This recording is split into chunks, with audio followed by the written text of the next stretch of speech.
Bonjour et bienvenue sur Amela, le podcast pour les mompreneurs qui veulent rester au top de leur forme tout en ayant une entreprise prospère et être à fond dans leur rôle de maman. Je m'appelle Mélissa et à part pour les jobs étudiants, j'ai toujours été à mon compte.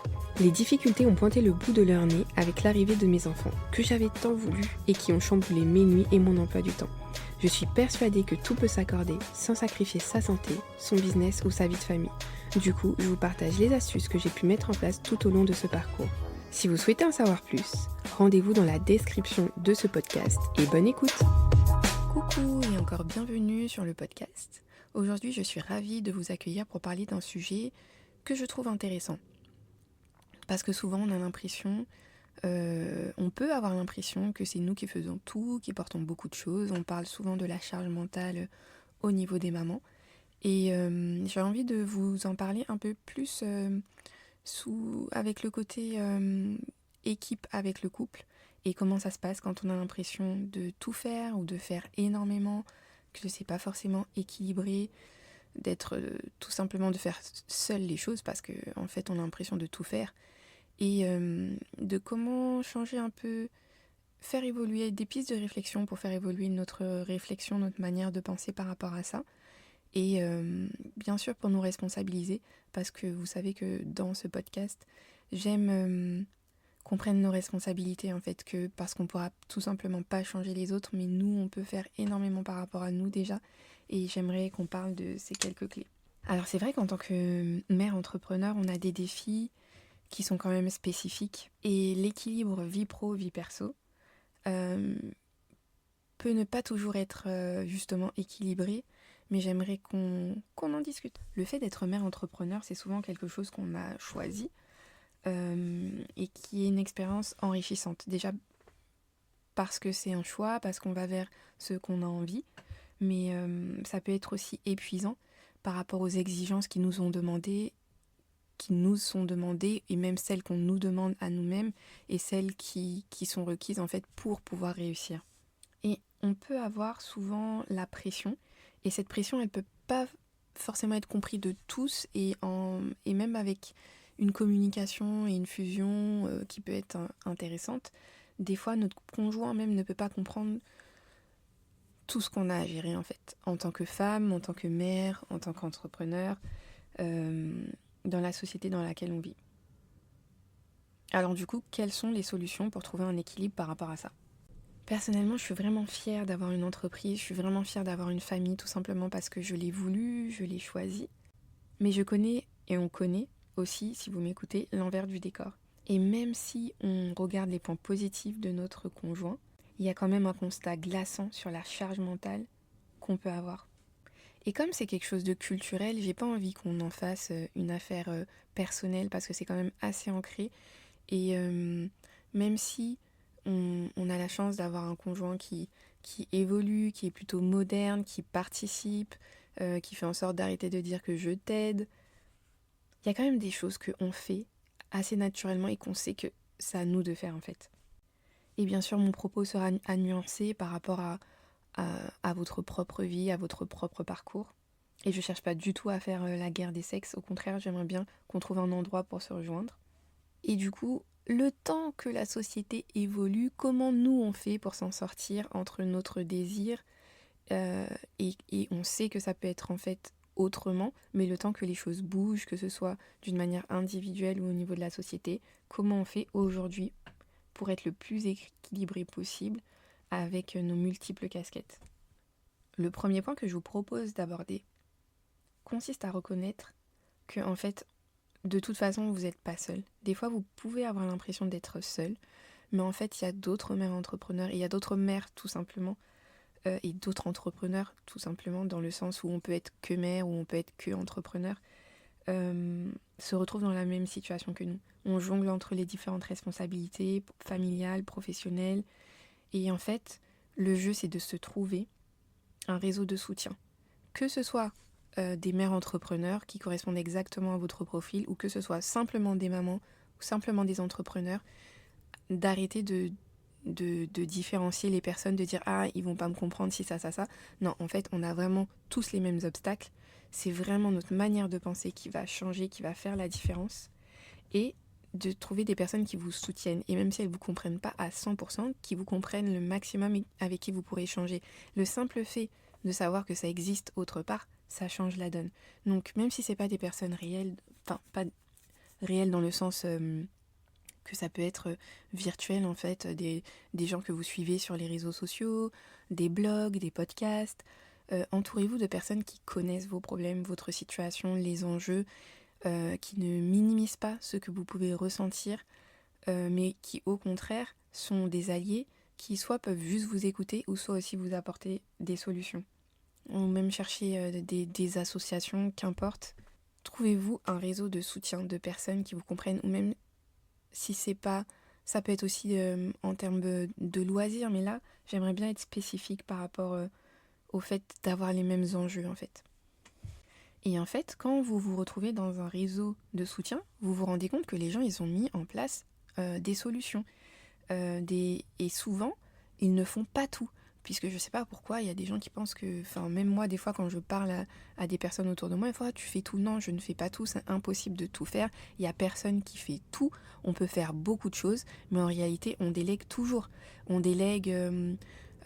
par exemple, grâce à nos outils dans la cuisine, au niveau de l'électroménager, il y a des choses qu'on met en place pour déléguer, ou sinon avec des personnes, c'est-à-dire que soit il y a des gens qui vous aident pour le ménage, soit il y a des gens qui vous aident pour les devoirs, pour garder les enfants.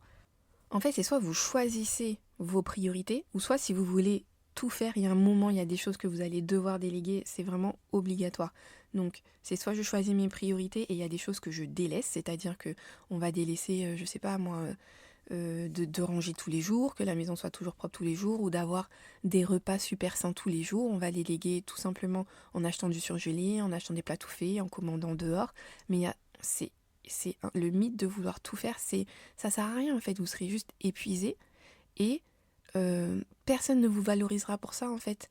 Parce que, enfin si, on peut vous valoriser pour ça bien sûr, mais je veux dire, est-ce que vous serez vous-même? Est-ce que vous serez en pleine forme, et est-ce que du coup vous serez la personne que vous avez envie d'être quand vous êtes là en train de courir et de tout faire?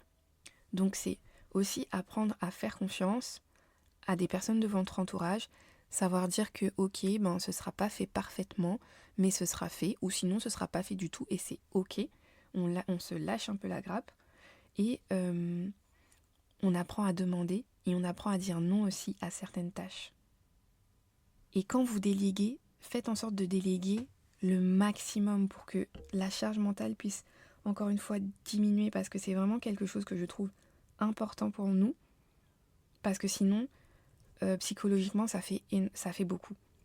Donc quand vous avez délégué, j'ai oublié de mettre votre conjoint dans la liste des personnes à qui vous pouvez déléguer, ça passe bien sûr par une communication, mais avec toutes les personnes en fait avec qui vous devez déléguer certaines tâches. Communiquer avec les gens, trouver aussi des personnes qui correspondent à ce que vous avez envie le plus possible pour justement avoir le moins de choses à penser, des personnes qui vous ressemblent, des personnes qui vous comprendront et où la répartition des tâches sera vraiment claire et nette pour vous faire gagner du temps et vous soulager. Expliquez-leur comment vous vous sentez, ce que vous avez envie, ce dont vous avez besoin, pourquoi vous avez besoin de partager cette tâche, cette responsabilité. Expliquez que voilà, moi j'aime pas faire ci, j'aime pas faire ça, est-ce que tu peux le faire, quels sont tes points forts à toi, moi voilà, mes points forts c'est ça, et ça me mange, ça me ronge, ça me stresse, et je n'ai pas du tout envie de le faire. Et j'aurais aimé que voilà, vous fassiez ci, ça, comme ça. Et de faire en sorte que ce soit d'une manière le plus équitable, et que vraiment ce soit un gain de temps, un gain d'énergie pour tout le monde. Ce que vous pouvez faire aussi avec votre conjoint, c'est vraiment lister ensemble les tâches et les responsabilités qu'il y a, et dire voilà, dans la réalité, dans les faits, moi je fais ça. Et il y a des tâches peut-être qui paraissent petites parce que c'est que 5-10 minutes et on dit ben oui mais c'est pas grand chose, mais en fait il faut y penser, il y a plein de choses à faire autour d'une tâche. Donc du coup c'est voir qu'il y a plein de micro-tâches qui sont faites et qui prennent beaucoup de temps et d'énergie, et comment on se les répartit d'une manière égale, et pour ne vraiment plus y penser et savoir et pouvoir faire confiance à quelqu'un d'autre. Et ça participe grandement à avoir un environnement familial vraiment plus harmonieux, plus épanoui, puisqu'en fait, vous serez plus sereine, en fait, tout simplement. Et ensuite, quand vous avez fait la liste des tâches, prenez le temps de vous organiser, de planifier à l'avance, de dire comment on va fonctionner, et de prendre le temps aussi d'être empathique, patient, bienveillant l'un envers l'autre, parce qu'il y a des choses, si c'est nouveau, et que ça fait longtemps que c'est vous qui le faites, ça sera pas facile pour vous de lâcher, parce que vous aurez des automatismes et vous comprendrez pas forcément la lenteur ou l'autre manière de faire, une manière différente de faire de l'autre.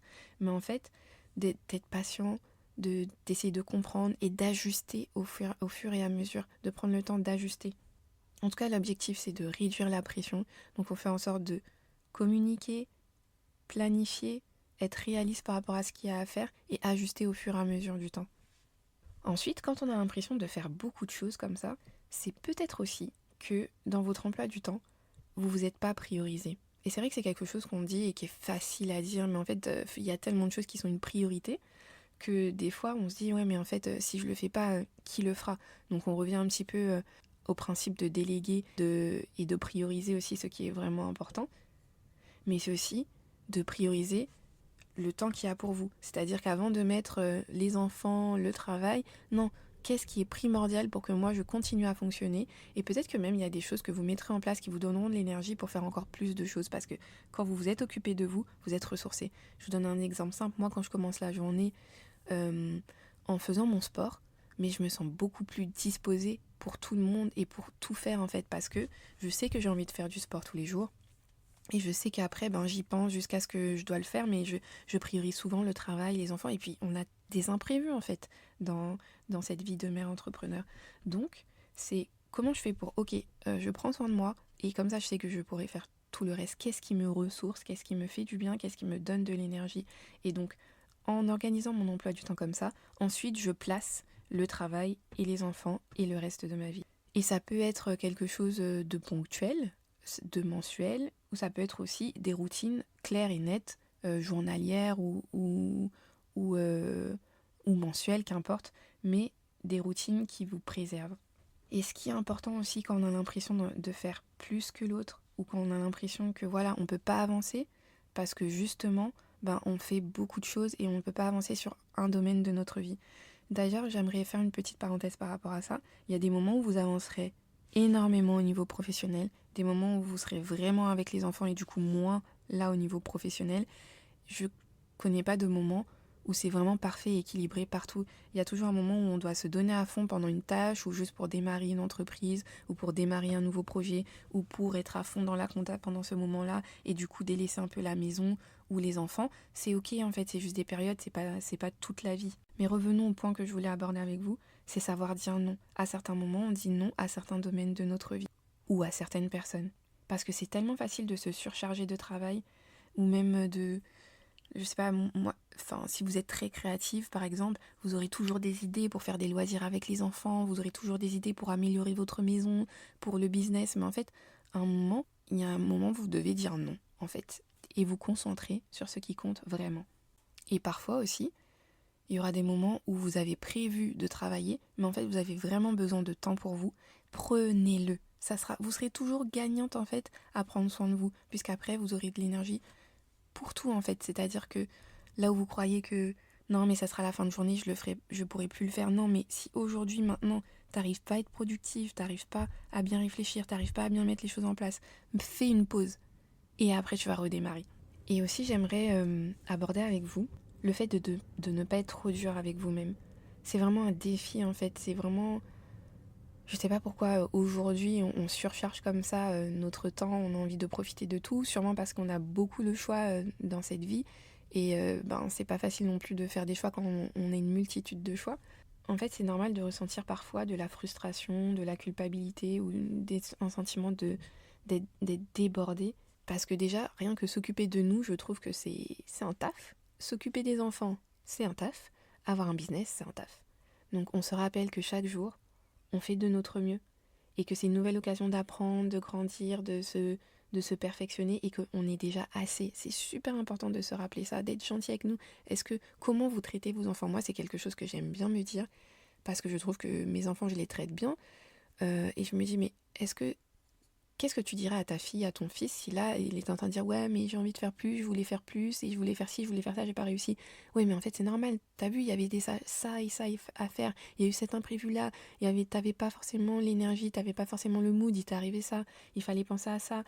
À un moment, sois gentil aussi avec toi. Comment tu te parles et comment tu aimerais qu'on parle à ton enfant, comment tu aimerais qu'on te parle, comment tu aimerais qu'on te traite. Et même si les autres, votre conjoint ou les autres personnes autour, ne voient pas ce que vous faites, ce que vous êtes ou les commentaires que peuvent faire les gens, on n'en a rien à faire. Personne n'est dans votre tête, dans votre corps pour savoir les blessures que vous avez eues, les défis que vous lancez. Donc on est cool, on est gentil, on est patient envers nous-mêmes. Donc pour conclure cet épisode, j'aimerais vous dire que c'est un défi qu'on se lance dans notre société, dans notre vie, et que l'équilibre peut exister. Mais c'est pas l'équilibre comme on l'entend, où c'est parfait, j'ai 25% de temps avec les enfants, 10% avec la maison, 25% avec la famille, les amis, 30%, je dis n'importe quoi pour nous. Et non, en fait, il y a des fois, ce sera 70% pour le travail, 0% pour nous, même si c'est pas ce que je vous conseille. Il y a toujours un pourcentage pour vous intéressant qui devrait être la base, mais c'est pas l'équilibre avec la définition qu'on peut entendre. C'est un équilibre de pouvoir suivre la vague, suivre les mouvements de la vie, savoir surfer sur la vague quand elle monte, quand elle descend, et apprendre à danser sous la pluie en fait. Donc quand vous avez trouvé votre réseau qui vous soutient, quand vous avez réussi à déléguer, quand vous avez organisé votre emploi du temps en ayant des moments pour vous, à ce moment-là, regardez comment ça se passe et regardez les ajustements que vous pouvez faire au fur et à mesure. Pensez au fait que vous êtes une femme incroyable, talentueuse et capable. La charge mentale, c'est vraiment quelque chose qui existe et on aura toujours l'impression de faire plus que les autres, surtout quand on communique pas forcément super bien parce que chacun a ses défis. Et en fait, c'est un défi aussi pour l'autre qui est à côté de nous de pouvoir entrer dans ce système de parentalité, d'accompagnant dans une entreprise. On est tous en train d'apprendre, mais c'est s'accompagner tous avec bienveillance pour qu'on puisse réussir à créer quelque chose qui nous convient individuellement dans notre petit cocon familial et aussi de regarder peut-être les choses que l'autre ne vous dit pas qu'il fait. Parce que peut-être que l'autre fait aussi plein de petites tâches qu'on ne voit pas, qu'on ne sait pas et qu'il a peut-être d'autres défis. Et juste de demander « raconte-moi ta journée, qu'est-ce que tu as fait ?» On se rend compte que l'autre aussi, en fait, il a fait pas mal de choses. Et c'est facile de croire qu'on fait plus que les autres, même si je pense qu'on fait pas mal, qu'on fait énormément. De s'intéresser à l'autre et pour voir aussi que nous aussi on peut lâcher et de s'en inspirer en fait, de s'inspirer du fait que peut-être que l'autre il fait moins, mais peut-être que c'est mieux et que c'est bien aussi de faire moins. Dites-moi si ça vous a aidé, si vous êtes d'accord avec certains points, si vous avez d'autres astuces que vous mettez en place. Est-ce que c'est des choses que vous faites déjà ou est-ce que justement vous avez du mal à faire certains points? Je pourrais développer les choses que vous avez du mal à mettre en place dans votre quotidien. En tout cas, merci de m'avoir écouté jusqu'au bout et pensez à quel point vous êtes incroyable. À bientôt! Et voilà, l'épisode est terminé. Merci d'avoir été à l'écoute. Pense à regarder la description afin d'avoir les ressources mentionnées. Si tu as apprécié ce moment, tu peux mettre 5 étoiles et un commentaire sur la plateforme de ton choix. Si tu penses que ça pourrait parler à une connaissance, pense à lui partager. Je te dis à bientôt pour de nouvelles astuces. Entre mêmes preneurs, on se comprend.